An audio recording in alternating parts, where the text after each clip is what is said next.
Krishna.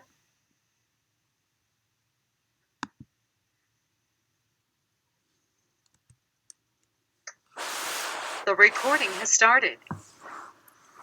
Welcome to Bhakti Sangha Japa conference call. We are extremely fortunate to have His Grace Rasraj Prabhuji here with us today. And Prabhuji will be enlightening us by walking us through Srimad Bhagavatam 4.17.31 onwards. Without further ado, I would like to hand over the call to Palika Mataji. And Palika Mataji is going to share us a brief introduction about Prabhuji before we start the class. So Mataji, over to you. Thank you so much, Lakshmi Mataji. Hare Krishna to all the assembled devotees, Danva Pranam, or praise to Srila Prabhupada and Guru Maharaj. So before we go on to hand over the call to Prabhuji, just wanted to give a brief introduction about him.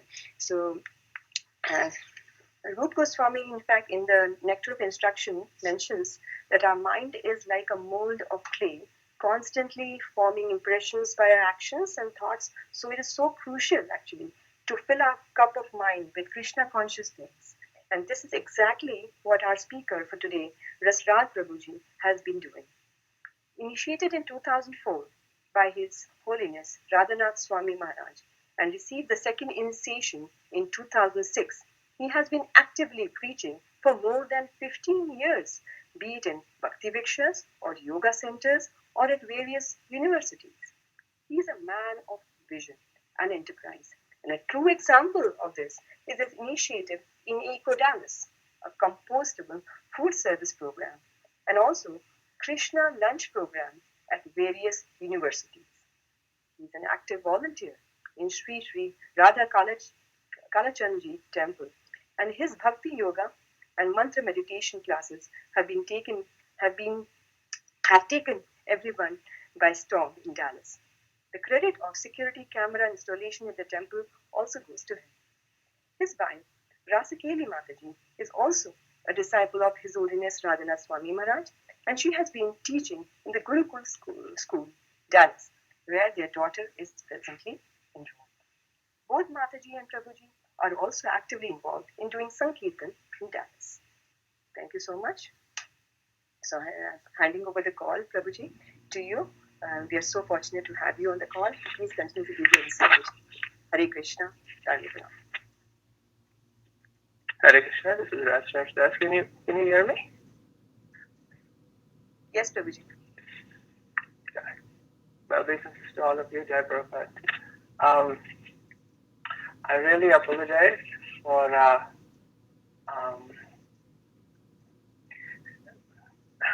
I guess it's my fortune to actually be on this call. The introduction that was given, I was surprised myself to hear this. But most of the times when I speak, it is exactly when people realize that they have to go for prasadam. So hopefully this, I'll keep this short so that we can quickly go on to the next part of the program. I'm not, this is the first time I'm here, I'm not so sure what is expected. I tried to log into YouTube, but it says my computer is not recognized by the account, so I can't log in. But hopefully you can hear what I'm saying, and hopefully it will be of some use to your devotion. So, Om Namo Bhagavate Vasudevaya.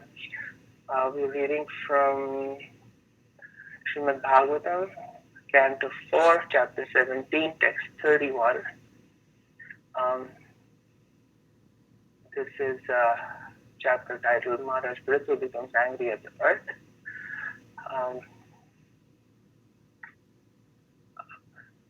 In the canto of the creation of the fourth order. Yaita dada vachra charam samayaya masaraya vitarakaya tayeva soyam kilagoptum mudyataha katham namam dharma paro jigham sati. Translation: in the beginning of creation, you created all these moving and non-moving living entities by your inconceivable energy. Through this very same energy, you are now prepared to protect the living entities. Indeed, you are the supreme protector of religious principles. Why are you so anxious to kill me, even though I am in the form of a cow? Purport by His Divine Grace, A.C. Bhaktivedanta Swami Srila Prabhupada. The planet Earth argues that there is no doubt that one who creates can also inhabit by His will. The planet Earth questions why she should be killed when the Lord is prepared to give protection to everyone. After all, it is the Earth that is the resting place for all living entities, and it is the Earth that produces rain for them. अज्ञानतिमिरन्दस्य ज्ञानाञ्जनशलाकया चक्षुरुन्मिलितं तस्मै श्रीगुरवे नमः. Please let me know when I have to stop. Most probably I'll be done in the next 15 to 20 minutes, but if I need to go further, let me know.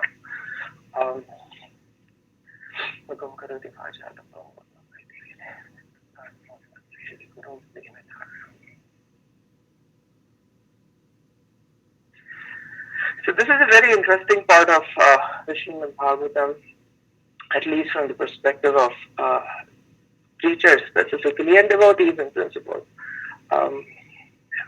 The planet Earth has taken the form of a cow and is running away from Maharaj Prithu, who's essentially in the process of killing her.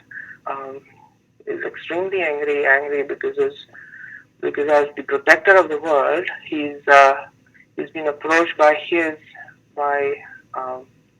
praja, the people that live in his kingdom. I forget the word, but they're saying, "Well, we're hungry. We tried our level best to actually do whatever we can, but the earth is just not producing. What are we supposed to do? So we are dying, and you are our last resort."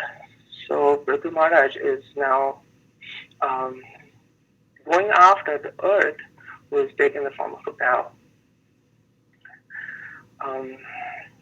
So here in the purport, the first thing that I'd like to address is this whole idea of inconceivable. That's in the translation, and that's a very interesting concept because this is the whole understanding of God. It is the basis of our understanding of Krishna, of God. The whole idea that we cannot conceive Him. There is no way that our minds will ever be able to understand, conceive His glories, His potencies, His plans. What is He trying to really do? And the cow is similarly confused. The earth is similarly confused. You basically are killing a cow, a female cow, and you're doing this openly, and you are setting an example for others to follow. Why are you doing this? Because if you do this, others will also do it. And anyways, you're supposed to be protecting every living entity. So why you don't protect me? And then she mentions religious principles. And religious principles are very interesting because if you are in front of God, if in fact Krishna appears and basically says that I am going to kill you, would you then say, according to religious principle, I am a Brahmana, see I have this thread, so you're not supposed to kill me? But no, the cow is addressing Prithu Maharaj, who is an incarnation, an empowered incarnation of the Lord, and saying, well, you're supposed to protect the religious principles, you are supposed to be non-violent, that's a religious principle, so why are you killing me?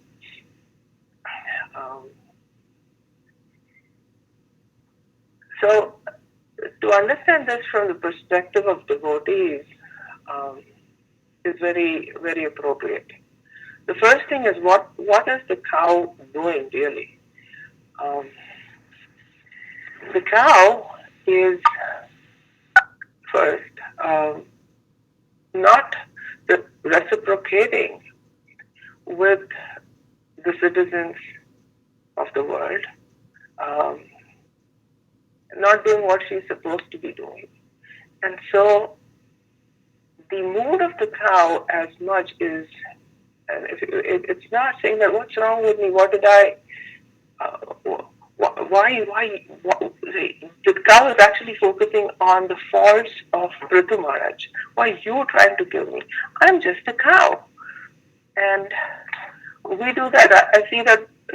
I see myself doing that a lot of times. Basically saying, "Why is this happening to me? Yes, I am a devotee,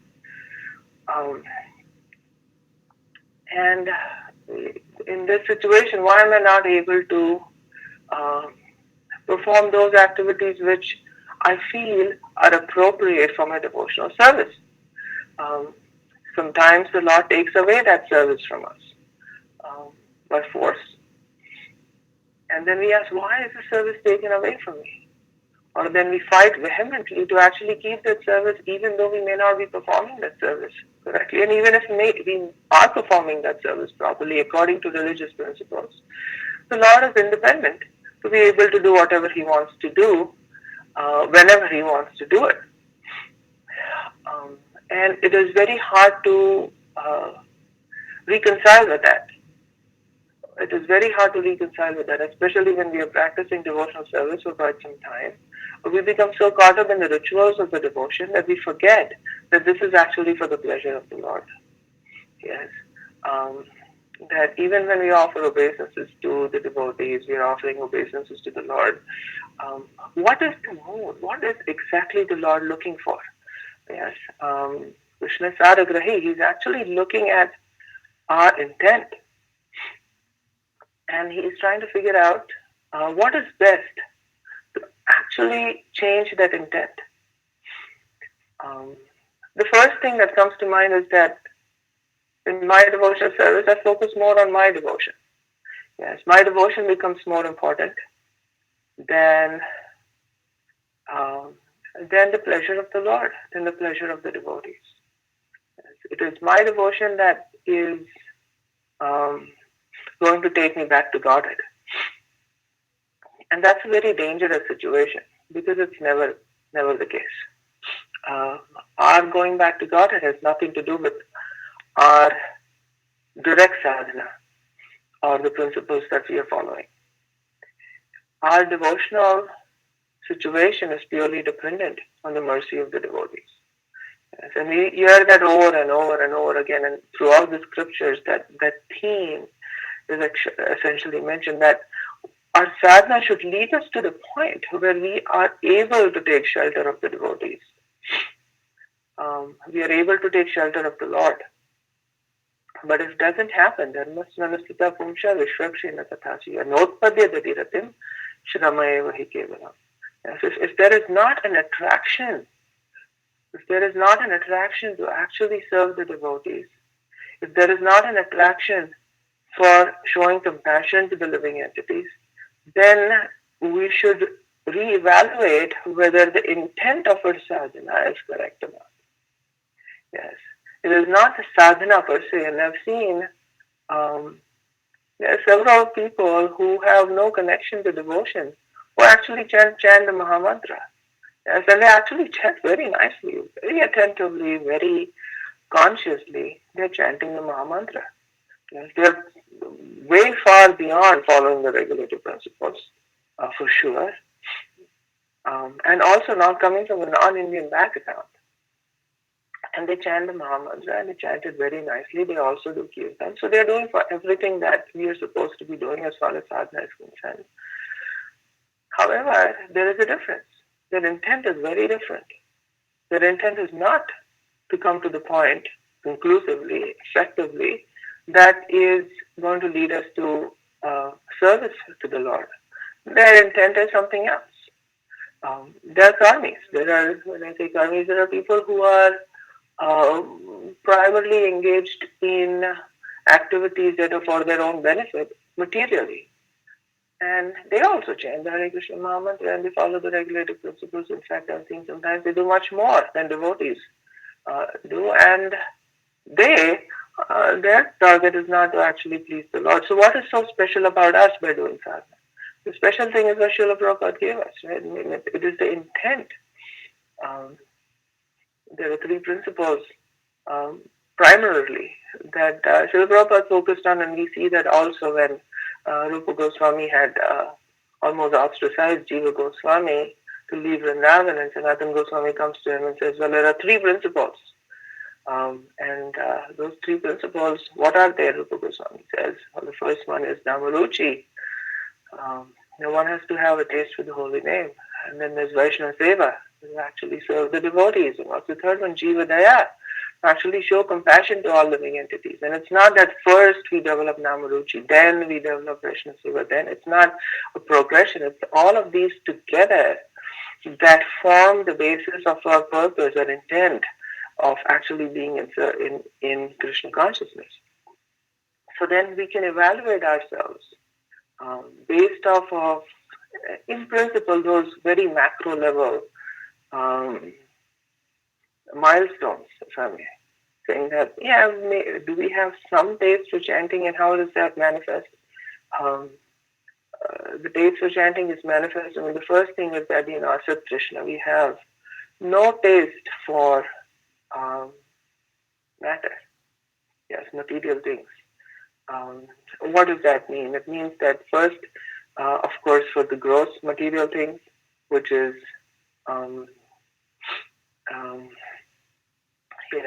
sex desire primarily, the desire to accumulate wealth. Then there are subtle things, yes. Then there is, as Chaitanya Mahaprabhu is saying, Sikshashtakam na dhanam na janam na sundarim kavitam va jagdishatam mama janma. So this na dhanam, no wealth, na janam, there is no, high birth. I'm not looking for a high birth. I'm not looking for fame. I'm not looking for glory. I'm not looking for pratishtha. I'm not looking for man. I'm not looking for profit. And we have to evaluate ourselves based on that. Are we really looking, when I perform devotion service, when I go to the temple and offer obeisances, when I perform my Ekadashis and I put tilak on and I put so many different things, am I doing this for the pleasure of the Lord? Or am I doing it to show devotees, show others how great I am? And it's a very subtle thing. So it's a very interesting thing also, because when we actually go within and evaluate ourselves, sometimes we find, and it might be a lot of times, at least in my case, that I find that I'm not really doing it for the pleasure of the Lord. When I'm chanting, when I'm performing kirtan, when I'm going out and preaching, when I'm distributing books, whatever it might be, am I doing it for myself or am I doing it for the pleasure of the Lord? Yes, and that can essentially guide us towards Vaishnava Seva, because then it immediately gets us to this next situation where we can evaluate it even more practically. Yes, that am I actually serving am I developing a desire to serve the devotees? Yes. Or is it that I am only picky in choosing which devotees I want to serve so that I can fulfill the first part that of getting more fame and devotion? I remember it, in my initial days, that it was almost, just like buzz around like bees and around our spiritual masters, and somehow or the other show him how great we are in our devotional service. And very soon that misconception goes away, that really it's not about, just buzzing around him or buzzing around devotees and showing and telling them, Prabhuji, how can I serve you? And as soon as that Prabhuji basically tells you something that you don't want to hear, all of a sudden our mood changes. We don't want to serve them. It's too much for us. Yes. But Vaishnava Seva is a very high topic. It is not very easily attainable. It is not very easily attainable by any chance. Bhakti, as Srila Prabhupada has described, as devotional service. Service to whom? Yes, and service to the Lord and His devotees. They are not different. So after many, many lifetimes, when we actually acquire the service of the devotees, when we are actually asked to serve the devotees, and if you don't have a natural inclination to do that, then I think we need to reevaluate whether the purpose of our sadhana is correct or not. Yeah, so it is a good indicator, it is a good milestone.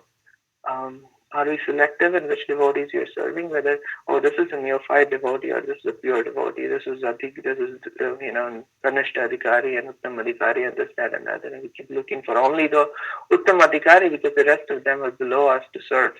And when we have those kind of intentions, then we should reevaluate. This Vaishnava Seva is also the basis of community development. The whole idea of a community only arises when we have Vaishnava Seva. And what happens is in a community when we associate with devotees, we actually see something very interesting happening. That we actually create in our minds a distaste for serving those devotees who are around us, because the first thing we see in them is their faults.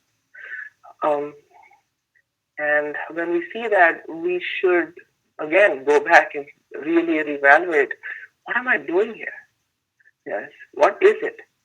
And if we are not able to reconcile within our heart this whole idea of serving devotees without any perceptions or judgmentalism, then we should helplessly cry. We helplessly cry and pray to the Lord, Lord, what is happening? Why am I like this? What is this anartha that is preventing me from doing the one thing that I signed up to do? And when this journeying is going on, the journeying happens, then the Jivadaya, yes, Jivadaya naturally comes about.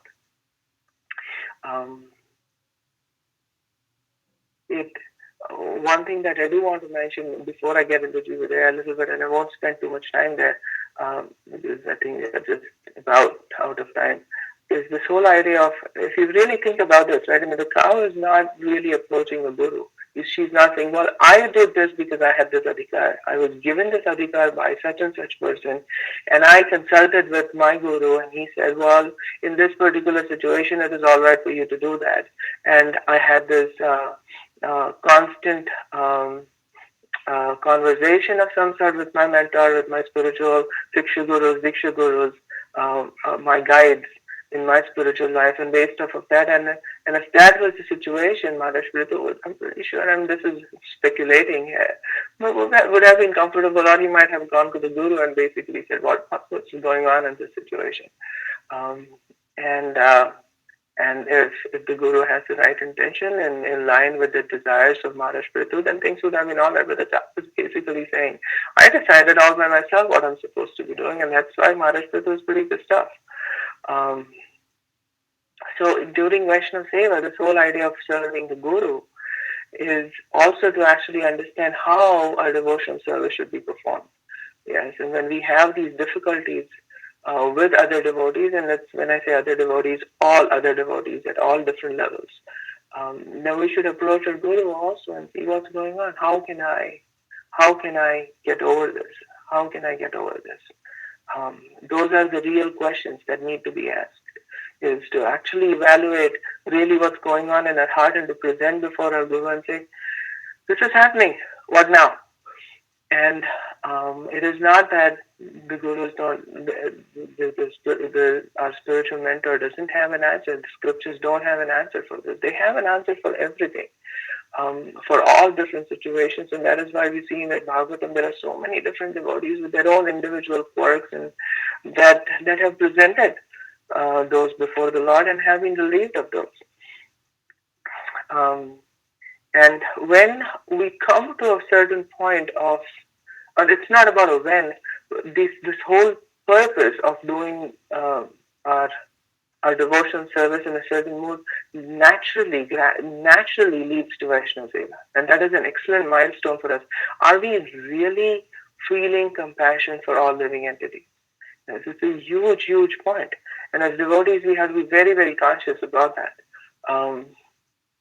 about the fact that the first thing is devotees, are we really, and this is very impersonal, but we should at least start there because personal Jivadaya is much more difficult than impersonal Jivadaya, if there is any such thing.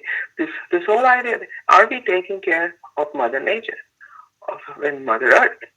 Are we actually doing whatever it takes to be conscious of the fact that there are certain opulences that have been awarded to me just because, primarily because of our piety in the past? And are we utilizing them properly or are we wasting them? Yes. Are we making sure that the lights are off? Are we making sure that the water is turned off? Are we making sure that we're not taking showers for 15 minutes every day? And those are very good indicators. I mean, these are very simple indicators, but these are very good indicators to figure out where we are. Are we progressing a little bit? um, are we actually making sure that the food that we eat, are we wasting it? Yes. Are we how much food are we throwing away? And this is not even in most devotees. The food in the house is prasadam. It is directly the mercy of the Lord. And are we throwing prasadam away? Are we wasting it? Are we teaching our children? Are we ourselves following it first? And also, are we teaching our children? Are we particular about what kind of prasad we are eating? So all of those are milestones where we are actually showing compassion towards nature because she is providing. And are we reciprocating by actually accepting what she's providing and being conscious of it? So this is very difficult. I understand. I'm talking about more to myself than anyone else, is to actually accept, to at least we have certain milestones to know that we are progressing in a devotional life. Yeah, so the next thing is to actually see whether we are. Um, so once we actually have some indication of the impersonal aspect of Jivadaya, then we get more personal here with our milk that we take. Are we making sure that the cows um, are taken care of properly? Are we doing whatever it takes to be able to make sure that uh, that we appreciate the blood, the milk that she's giving us? Are we appreciating how important it is to actually take care of the cow, to take care of the earth? Um, and that is at that point of time when our heart starts becoming softer, then we are able to actually do personal preaching. Yes, we can go out and present what is given to us to others. Um, and that is very, very critical. It is extremely critical, not just for the person who's actually receiving, but more so for ourselves. Yes, it is extremely critical because it actually shows the nature of a compassion. Yes, what is it? Am I feeling anything for the other person? Or am I just trying to convince that person of the philosophy? Yes, am I just trying to convince the person of saying that I know more than you do, you better accept what I'm saying? Or am I really trying to show compassion? Yes, what is the nature of compassion? If that person needs help, am I there for him? Yes. A friend in need is a friend. What level of friendships have we developed with those that we are actually trying to help? Yes. Are we aware? Are we empathizing with them? Yes.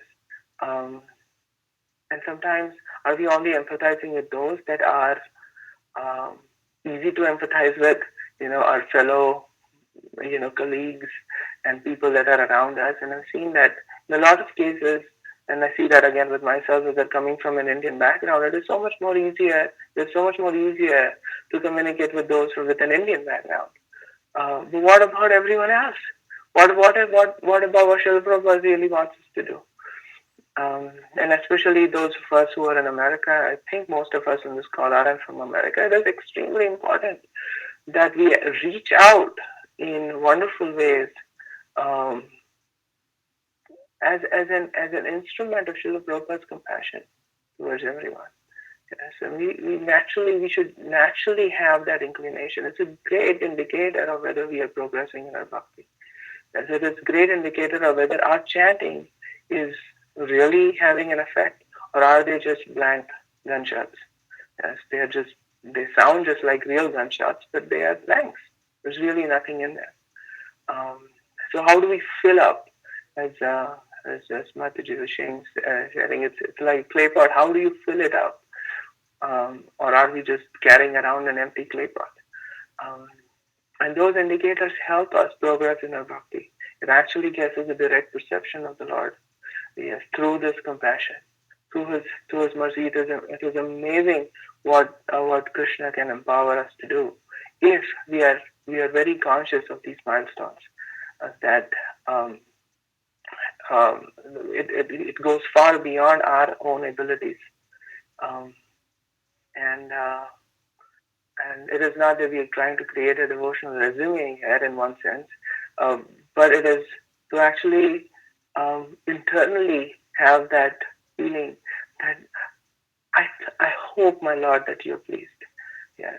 And then we are naturally able to pray for others. As in Chaitanya Mahaprabhu's Leela and the Mahaprakash Leela, if you read, and it's a beautiful, I would very much encourage to actually go, to actually read what the devotees are asking, whether it's Haridas Thakur or Gangadhar Pandit, what are they asking? What is Kulavecha Sridhar asking of the Lord? They're not asking anything for themselves.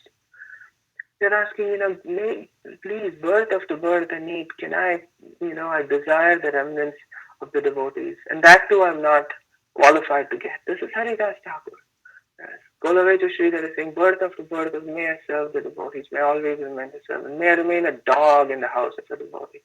Yes, birth after birth after birth, may I always remember the beautiful Nimai who comes to steal my bananas. Yes.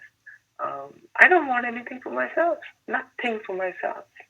Yes. And then when Mukudadatta was crying, all the devotees were so compassionate towards him, basically saying, whatever you have given me, my Lord, please give it to him. Yes. Why is he not? They're crying even after receiving all the mercy of the Lord. They're crying. So are we crying for other devotees? Or are we crying just for ourselves? Where is our devotion? And if those milestones are not reached, then the Lord comes in the form of death and takes away everything that we have to teach us a lesson. It's not that once we actually get in devotional service, and that's the best part, we will continue. But it's best to finish this business in this life. It's best to finish this nasty business in this life. Yes.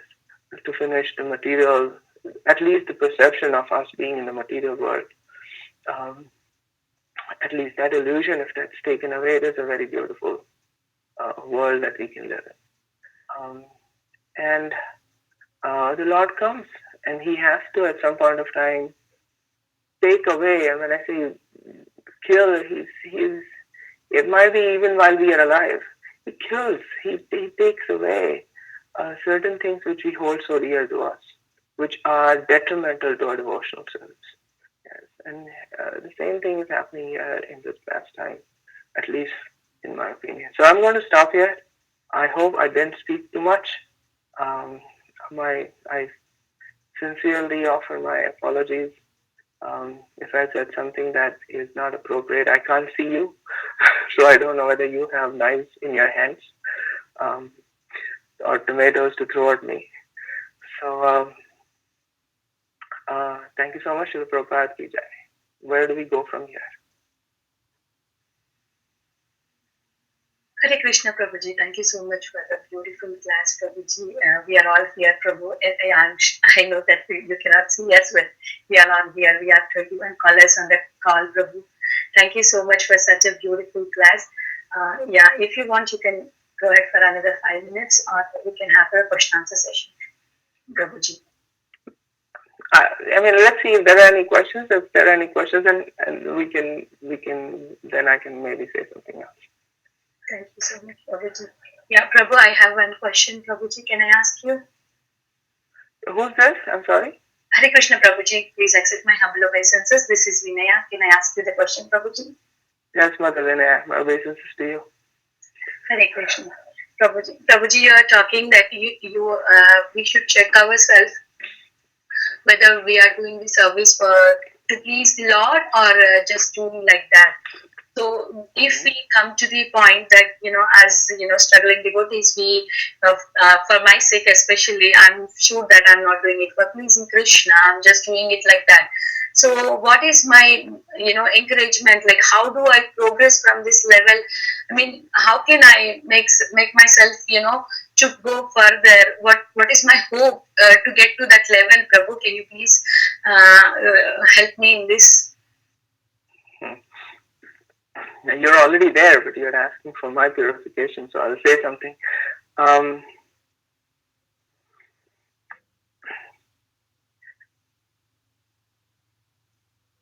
There are two things here. One, it is extremely important that we actually realize this fact, that and that realization is based on our own choices. And this is the intelligence that we are given. And that intelligence that we are given has a purpose to actually decipher whether the intent that we have is correct or not. So if you actually see most of these karmic, if I may, I mean, these material intent forming classes, it's very nice. It's actually, there are some good indicators on putting everything on a piece of paper and saying, okay, what is actually my intent? Finish your rounds one fine day, finish your rounds one day, sit down with a piece of paper and actually see, okay, what exactly is my intent? Let's go deep down, as deep as you possibly can, and pray to the Lord, please allow me to find out my own anarthas. It's a very, very wonderful exercise to reflect. It is one of the qualities of the devotees is to be introspective. Yes, to introspect and figure out, what is it? What is it? Where am I? What is my stumbling block? Because we sometimes look outside instead of looking inside for figuring out our encouragement, if I may. But you will see internally the Lord is waiting to give us that encouragement. The Lord is waiting to tell us, this is the obstacle. If you recognize it and if you pray that that obstacle is removed, then He can make that path. It is our choice which the Lord reciprocates with. Yes, I mean,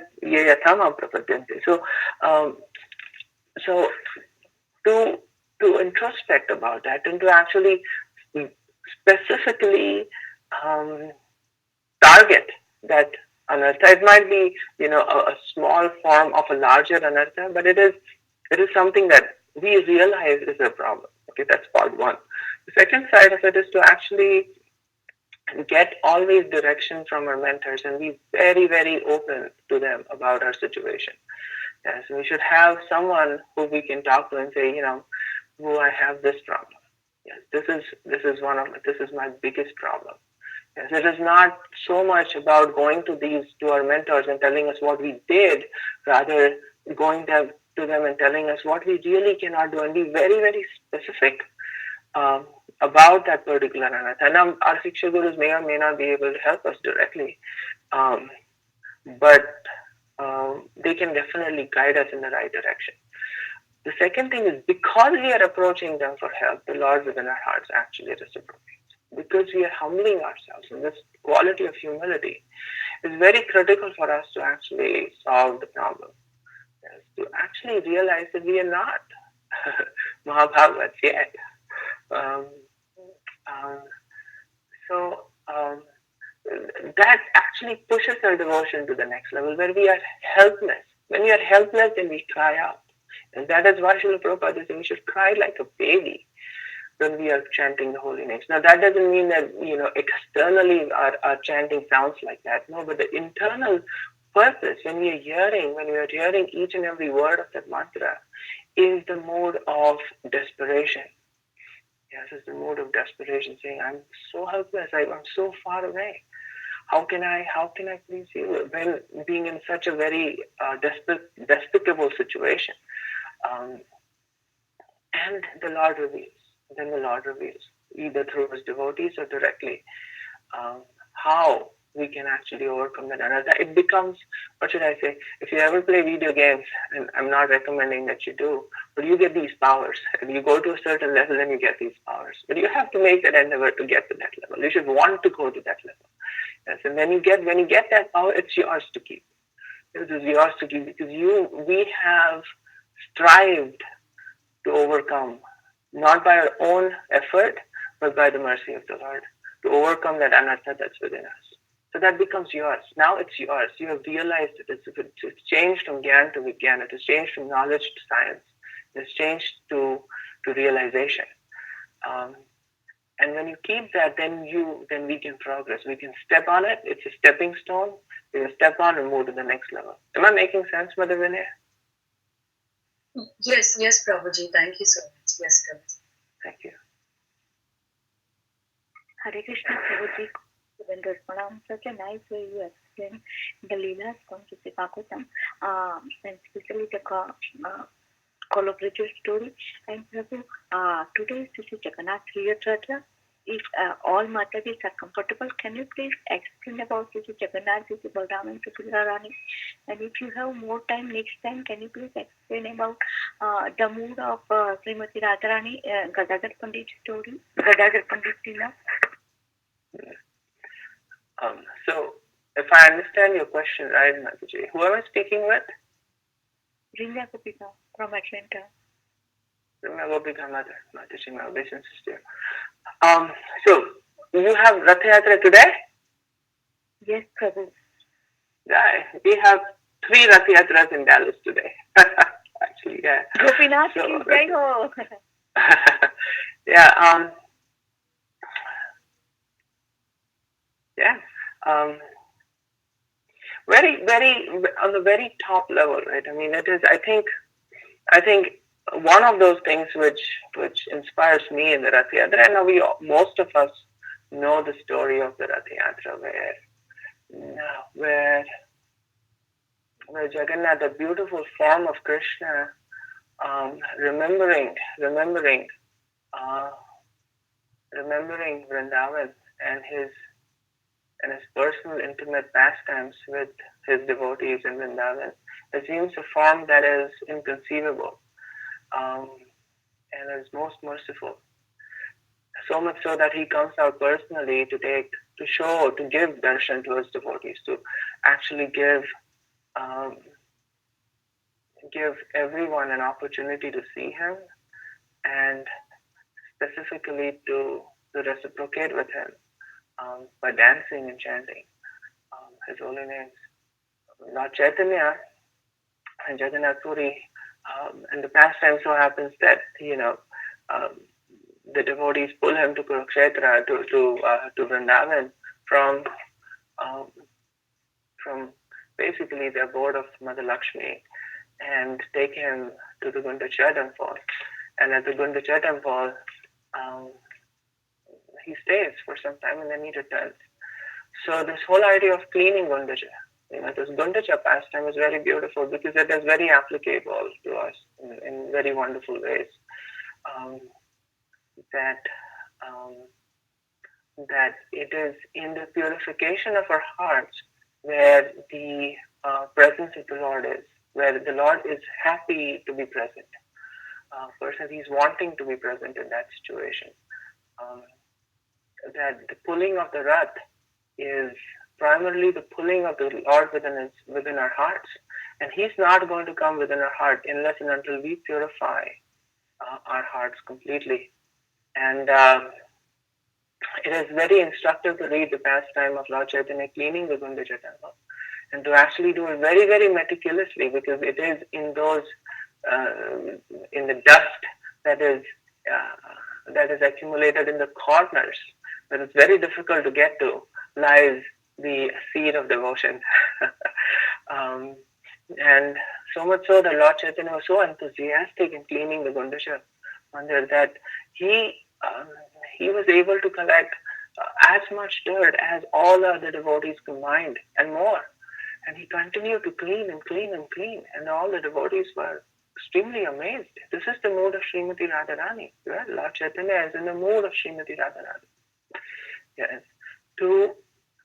Even she feels unqualified to approach the Lord.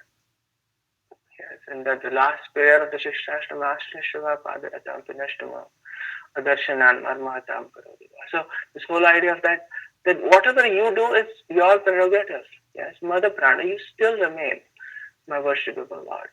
Then to get that mood, one has to be super humble. Yes, Trinada Pisuni Chainatarora Vasaishwanamane. This is the mood of Lord Chaitanya. This is the mood of Srimati Radharani. That no respect for myself, all respect to others. So my request to you is when you go to the Rath Yatra, try to give respects to everyone else. Yes, it's very, respect everyone, and it's a very, very big topic, but it's very, very hard also. Is that all the devotees who are serving them, respect them within your heart, very personally, very intimately, um, and we will see that when we actually offer respects, and not just external respect, but within our hearts, we actually respect. When what does it mean to respect other devotees? Yes, to actually see their good qualities, to see the service that they're doing, the whole idea that they are pulling the chariot. Yes, even if you don't get the opportunity to pull the chariot, that's absolutely fine. But if you respect those that are actually pulling the chariot, you get purified. Yes, you get completely purified. Um, and and you will see how the Lord reciprocates. When you're giving respect to everyone else, you will see how you will be enthusiastic in chanting the holy names of the Lord. Yes. Don't worry about whether you are able to get the darshan of the Lord. Don't worry about whether you're able to pull the chariot. Don't worry about your first in line to get the prasad of the Lord. Don't worry about all of those. Serve and respect. And when we do that, that is the real purpose of the Rath Yatra. That's the real purpose of why the Lord actually appears outside. So that we can actually pull him within our hearts and keep him there. Yes. And when we respect, the purification happens. The purification naturally happens. It is a very great purifier. It is one of the best in the market. So, so hopefully I answered a little bit of your question, Nataji. But Dada Gopinath ki jai, koti koti dandavat pranam. Prabhuji, you are a so sincere Vaishnava. Please give your association regularly. When you are explaining Hina, like Kalasuda Mataji, H.G. Kalasuda Mataji, H.G. Advait Chandra Prabhuji, H.G. Adipatadar Prabhu, and all senior Maharaj and all senior counselors, it's directly touched to heart. So today's Leela, when you are explaining, we will feel that Leela, that much potency in your class. Please give your association regularly. Mataji, Advaita Chandra Prabhu and Kalasuda Mataji, and yeah, they are all my worshipable masters. So I'm just following in their footsteps. So whatever I've said is by their mercy only. Really. So whenever they have the opportunity to speak, you should always get them. They are empowered souls. Thank you so much, Mataji. I really appreciate your time. Hare Krishna.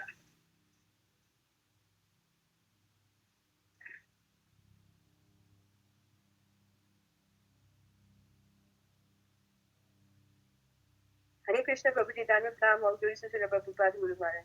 A beautiful Prabhuji. I especially like the last part right now when you mentioned about the Rath Yatra, not to be so concerned about actually pulling the Rath, because many times that's also in the back of the mind. Like, I'm doing my service here, I have not been able to pull the Rath there. So, they say that, you get benediction when you kind of pull the chariot. So thank you for clarifying that point. It's more about serving the Vaishnavas as compared to the gesture, and the sincerity is what the Krishna will see, rather than those rituals which we talk about.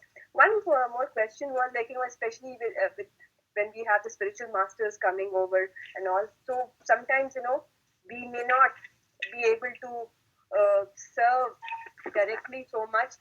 So is that okay, Prabhuji? Just wanted to know how it works, because there are so many Vaishnavas, right? So we may not be able to have direct association and spend more time with the Maharajas which come. Not able to personally serve them. So can you tell what mood it should be that we should be in that at that point of time? Prabhuji, could you clarify? I hope I'm clarifying my question. Who's this? I'm sorry, is this Mother Vinaya again? Who's this asking the question? No, I am from Detroit, Prabhuji. My name is Palika Devi Das. Palika Mataji, my obeisance to you. yes, I mean that situation does happen. At the same time, I think the primary thing is to always realize that we are the servant of the servants, and keep going on like that. And so to aspire to do personal service is whenever we get an opportunity, and if we can say yes. There is absolutely nothing wrong in saying no when we are not able to do that. Um, and it is not that it's, there was one Mataji who, um, this is beautiful. Anyways, one pastime that comes to mind in Vrindavan, in the early 70s, when Srila Prabhupada came, they celebrated his Vyasa Puja there. And they made this wonderful, beautiful banana cake with several devotees actually. And if you ever go to New Vrindavan, at least in the early days, it's pretty austere. And especially in those times, it was extremely austere. And so they made this banana cake, and of course they offered it to Srila Prabhupada, it was his Vyasa Puja, and then the devotees had a chance. Now, the devotees always lived off of basically cow grains. Whatever the cows ate, the devotees ate the remnants of the cows. And the remnants of the horses were also eaten by the devotees. So they were leading an extremely austere life. And when they actually got to see this banana cake, they almost inhaled the whole cake. Yes, it was finished, flattened within a few seconds. And then someone said from the Srila Prabhupada wants some more cake. There was one Mataji, and the Barsana Maharaj explains this, that she was, this stuff she went through there. And that's a beautiful hill. There's lots of hills there now. And so she ran to hundreds and thousands of devotees, to everyone. Who said, any piece of cake left that Srila Prabhupada can take. And then there was none. And she was so disturbed, he says, that she was almost able to give up. She was almost about to give up her life. Saying that I have to say no to Srila Prabhupada. How can I do that? Yes. But when when someone, of course, eventually you have to tell Srila Prabhupada, and Srila Prabhupada is actually happy. Oh, you don't have any cake? That's very nice. That means the devotees enjoyed. The devotees enjoyed the cake. So similarly, our spiritual masters are not ordinary individuals. It is not that they are actually seeing how much you serve. They're seeing the intent with which we serve. Yes, it is never about us. It is never about us. Devotion, that's one thing about bhakti. It's never about us. Yes, and if we actually get that down, it's very beautiful, because then we can start focusing on what it actually is about. So they are not so much about whether you're able to serve or not. There are several devotees who are willing to serve them, and it is by their mercy that they're actually allowing some service. But if you're not able to do that, they do understand that you have the intent, you do have the desire to serve them, but just because of just absolute practical situations, yes, I mean you're not able to do that, and that is absolutely fine. At the same time, it is always good to help those who serve. So whenever senior devotees come, and the temple is hosting them, or you might be hosting them at your house, and you're not able to, except for the hosting part, you may not be able to cook properly or take care properly. You can take the help of other devotees, and vice versa. If they're staying at someone else's house or at the temple, you should assist those devotees that are assisting them, if the opportunity arises. In a very menial mode, what can I do for you? I mean, even if it is cleaning their house before the sannyasi comes, cleaning the house after the sannyasi leaves, or if there is a guru or whoever, some senior devotee comes and leaves. So you are actually serving those who are serving the spiritual masters. So that is more important. That is extremely important, to have that mood, and to do whatever it takes. It's always, of course, try to be a little bit out of the comfort zone. I'm pretty sure you all already do that. Detroit there's hundreds and thousands of devotees that come through Detroit, and it's very hard to take care of each and every one of them.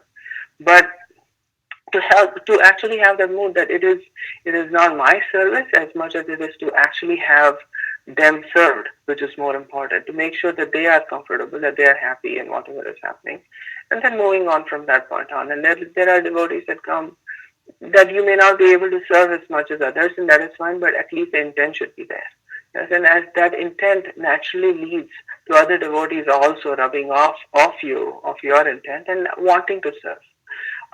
Sometimes I've seen that when sannyasis come, this devotee is serving that the senior devotee, and so I have nothing to do with this.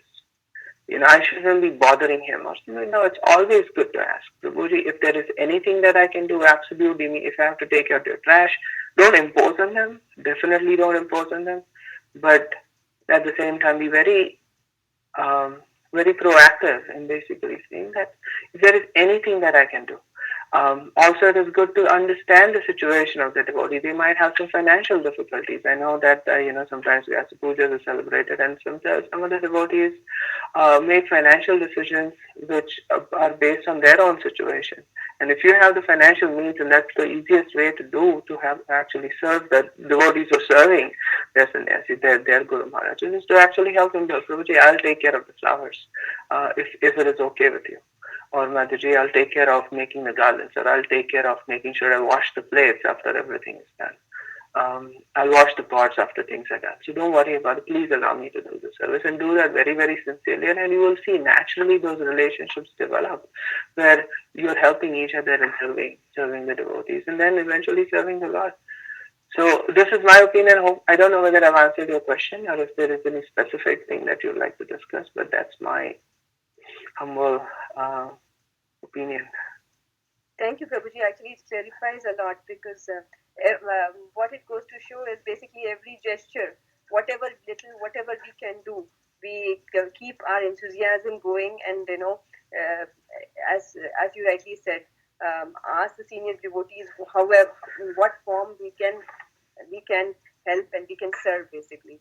So I think once they see that, then it just sets the ball rolling. Thank you, Prabhuji. Hare Krishna. Thank you, Malika. Thank you, Prabhuji. Hare Krishna. Dandavat Pranam.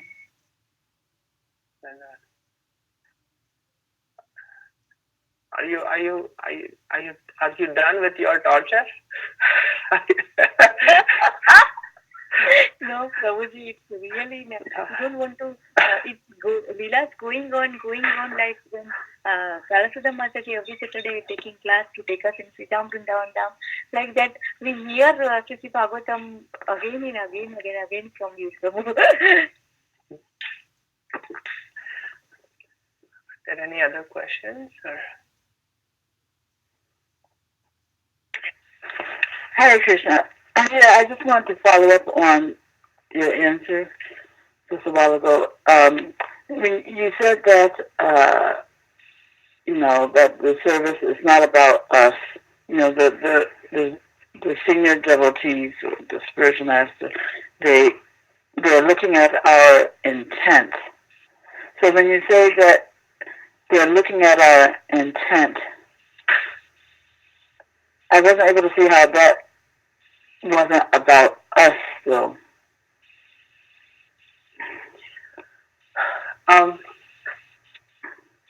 When devotional service is about us, what are we achieving by actually serving these devotees?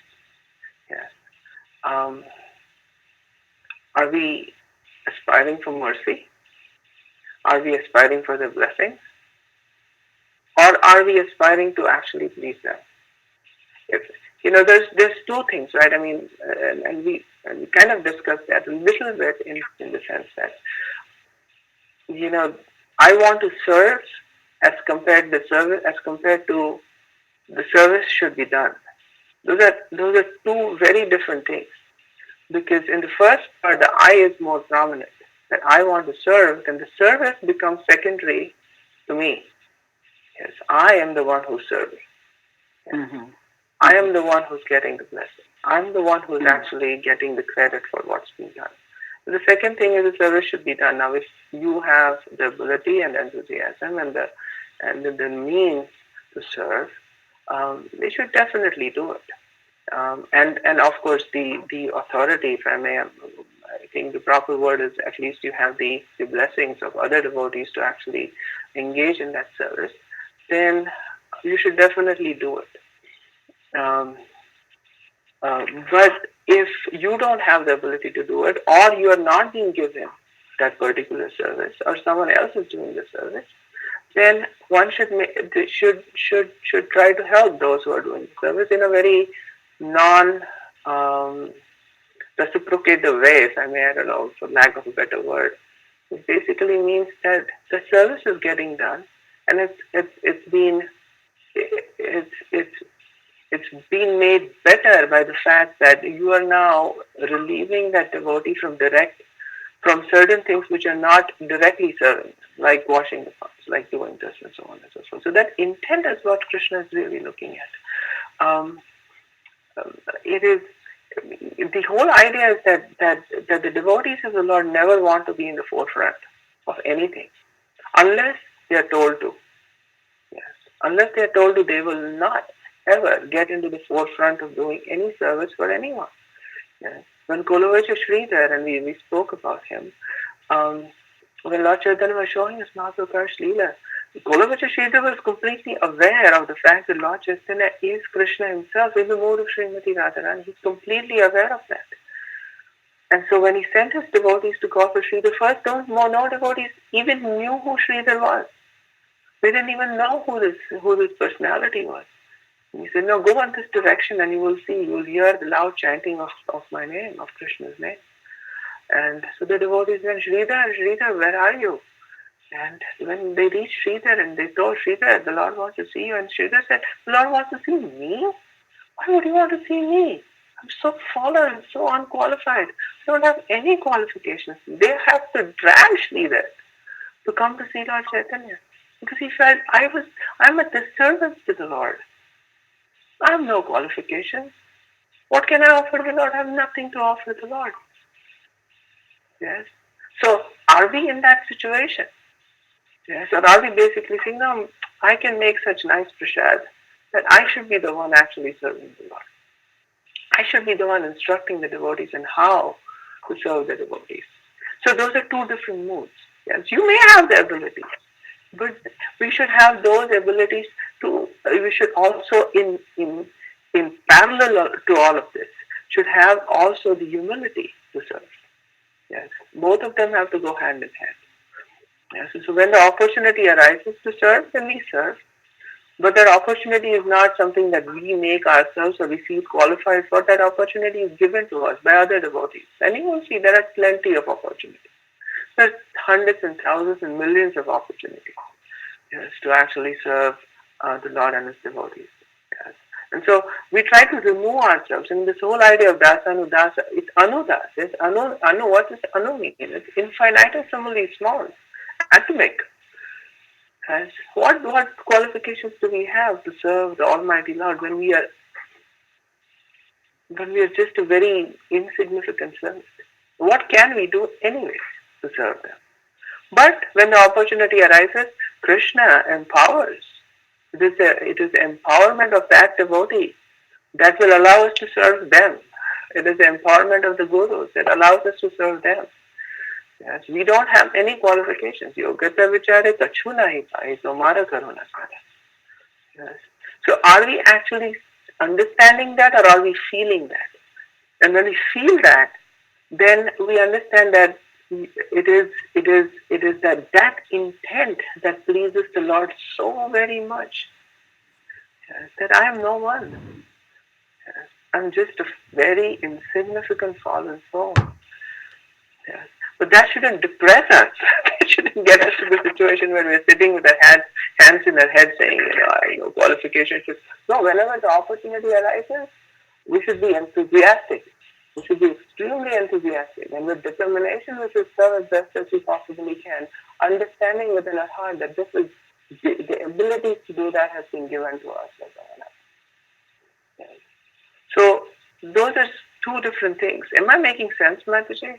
I'm sorry. It's a very beautiful answer. I really appreciate it. It's a very, very beautiful answer. It's making a lot of sense. Well, I would like to, there was something you just now said that I want to follow up on. You said that Krishna is pleased when we see ourselves as, infinitesimal, like, what can I do anyway, but let me try and do something. Why does that mode of seeing ourselves as so insignificant make him happy? It's like, see, mercy is like water. Yes, it flows to the lowest level. Yes. And when the whole idea of Goloka, the whole idea of Vaikuntha, as Srila Prabhupada mentions, right, is that we see ourselves, the idea of a community in general. Let's just put it, in a very simplistic way. An idea of a community cannot stand on the principles of of self-aggrandizement, if I may. A community cannot stand on the principles of pride. A community cannot stand on the principles of intolerance. Yes. A community has to stand on the principles of humility, of tolerance, of compassion. This is where actual happiness is. It's more than why is the Lord happy. You will see that you will be happy. You naturally will be happy to actually feel yourself not qualified. Yes. And to actually see the glories of the other devotees. You actually see, how wonderful it is to serve the other devotees. Yes, to actually make them happy. Because what happens, see, think about it, right? What happens? Everyone has that mood that I want to actually serve the other devotee. But I want to make the other person happy. What happens? We are together, we come together. Yes, that is the glue that keeps us together. So now the piece of Nichena, humbler than a blade of grass, straw in the street, is not for the Lord. It is for us, so that we can chant His holy names constantly. What happens when we chant? We become happy. Chant and be happy, yes? We are after being happy, and we are trying to find happiness in being significant. Unfortunately, we are going in the wrong direction. Happiness is actually in being insignificant, because that's our nature. Happiness is not in being the masters. Happiness is in being servants. Yes, the corporate world is realizing that now. Yes, be vulnerable. As leaders, you should be servants. Yes, they're just kind of touching the tip of the iceberg. Yes. But this whole concept of humility, what did Lord Jesus do? Why is He forgiving? What is the situation of forgiving? That I have no qualifications to actually do anything for you. So even if they torture me, there's nothing wrong with that. There's nothing wrong with that. But don't be angry on them because they are torturing me. Please, my Lord. Because what will the world benefit by keeping an insignificant person like me alive? Yes. That mood is extremely pleasing, because now you're saying that you actually care about the other person. You care about other living entities. You caring about the Lord. Yes. Krishna himself takes a very insignificant position, correct? What is he doing in the Bhagavad Gita? What is he doing in the Bhagavatham? He's riding the chariot of his devotee. Yes, he is this is his nature. We are just parts and parcels of him. He's what should I say? He feels himself inconceivably insignificant. I'm just a chariot, yes. He's allowing his devotee to kick him.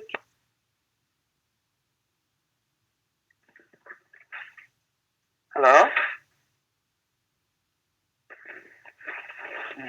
Looks like we lost her. I think I'm still here. I think maybe I wasn't saying something right, but I think that the general idea is even Lord Chaitanya. Yes, what except for those very few instances where he actually presented himself as the Lord, he was very insignificantly serving his devotees. The Lord likes to be insignificant. The Lord has nothing to do with significance, because the position of significance is not a position of happiness, of true happiness. Unless that position of significance is given to you, is awarded to you, is that's the word I want to use, is presented to you by other devotees, by the Lord himself, then it is okay. Then it is basically saying, okay, the Lord has the devotees, and everyone says that I should actually be doing this, but I'll do it only as the servant of these devotees, not because I think I know how to do it. That situation should never arise, because then what happens is that there are conflicts. And this is purely talking about from a societal standpoint. Yes, there are conflicts. There are huge conflicts when devotees think, I know I'm right. It's like, oh my God, it's downhill from that point on. Yes, we cannot sustain a society where everyone thinks that they are right. But we can easily sustain a society where everyone thinks that I'm the servant of everyone else. I'm insignificant. It is that which will make our society, the ISKCON, Srila Prabhupada's ISKCON, to actually grow and become more wonderful than anything else. It will, as Srila Prabhupada says, we can make the whole world Vaikuntha. Yes. Paradukha Dukhi, we are actually very sensitive to the needs of other devotees. That sensitivity again is on the platform of insignificance. So anyways, I think I'm rambling out here right now, but the whole idea being, to put it in a nutshell, is that the service of the Lord is done collectively, and collective unity is always better than individual purity.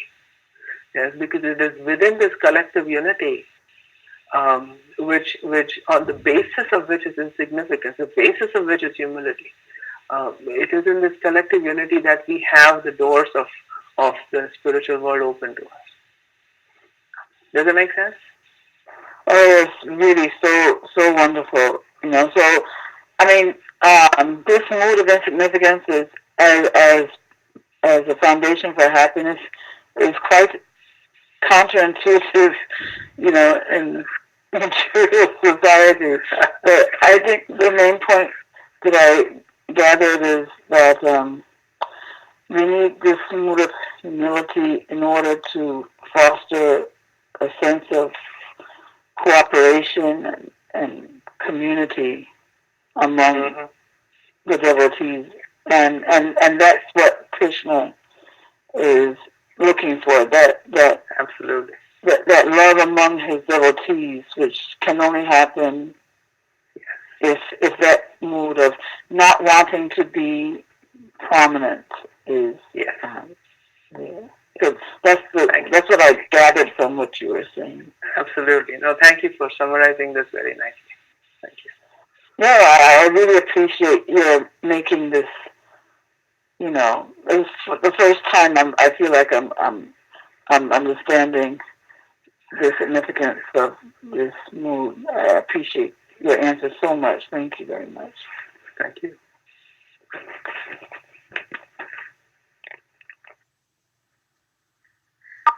Hare Krishna, Prabhuji. Thank you so much for such a wonderful class. And I very much agree with what Karangi Mataji is saying. You have explained in such a simplified form that is easily understandable with tons of practical examples. So thank you so much for your session today. Thank you, Mataji. Thank you. Appreciate my obeisances to all of you. Hare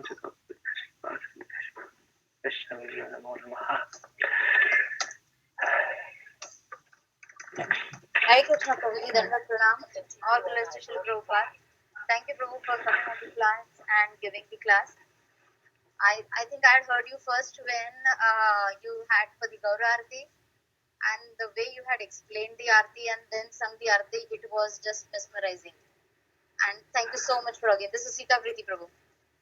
Oh, Hare Krishna, Mataji. She is my master. She ordered me to come. No, Prabhu. Sorry, I was at service, so I've missed your class. So I'll be listening to it again. But again, really, thank you so much for coming and giving the class. I'm sure. Thank you, Mother Sita Priti. I don't know. Yes, Prabhu. Hare Krishna. Hare Krishna. Hare Krishna. So are we done? Are we done now? Should I log off? Thank you so much, Prabhuji. Hare Krishna. Yeah, go ahead. Hare Krishna. Yeah, Prabhuji, we can hear you. Any other questions for Prabhuji at this point? Okay.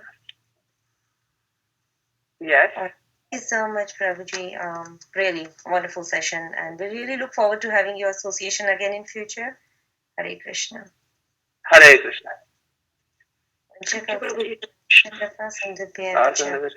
Patitanam Pavanebhyo Vaishnavebhyo Namo.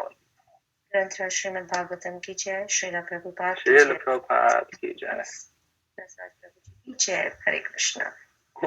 Ananta Koti Vaishnavendra ki jai. This session is no longer being recorded. Thank you, Prabhuji. Hare Krishna.